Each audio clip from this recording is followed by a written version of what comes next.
Hey guys, for today video, magluluto tayo ng ginataang isda. So, unahin muna natin maglagay ng pork dito. Yung mas malamang ang taba kaysa laman.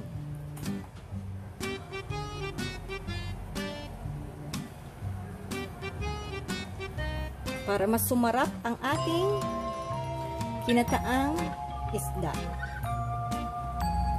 Maglagay na rin tayo ng bawang.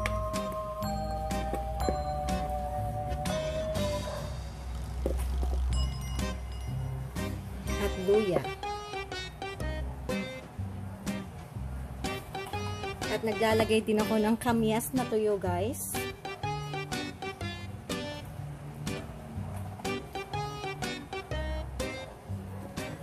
Tapos,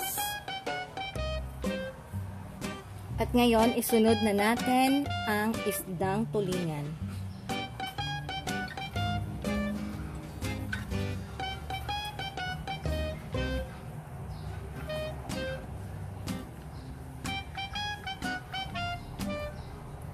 Yung isda, guys, nilagyan ko ng asin para mas malasa siya.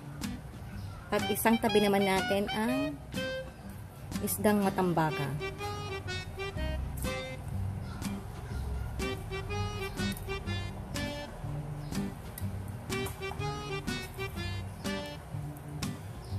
Tapos, ilalagay natin yung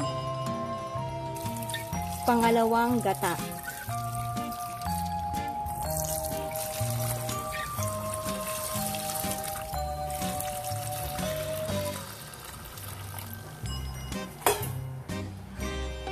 Tapos, maglalagay tayo ng paminta.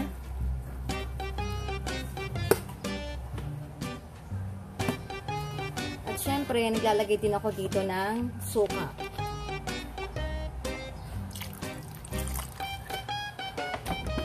Tapos guys, takpan lang natin. Hintayin natin kumulo at masipsip ng isda yung pinakasabaw.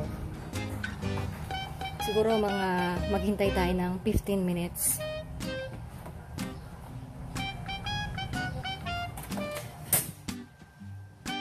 So, takpan natin guys. So, heto na guys. After 15 minutes, maglagay tayo ng eggplant, talong, at 2 siling berde. Tapos, 15 minutes uli guys ang ating paghihintay. So guys, ngayon isusunod na natin ang unang gata.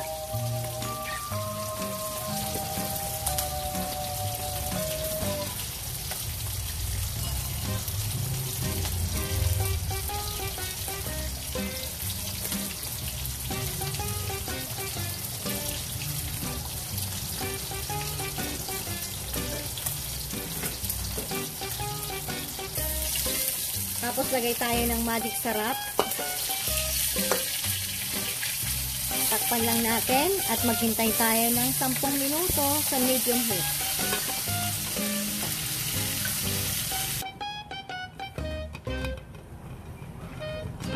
So guys, heto na po ang ating ginataang tulingan at matambaka. Sana po nagustuhan ninyo ang aking recipe for today. Hanggang sa susunod po muli ng aking cooking show. Bye guys!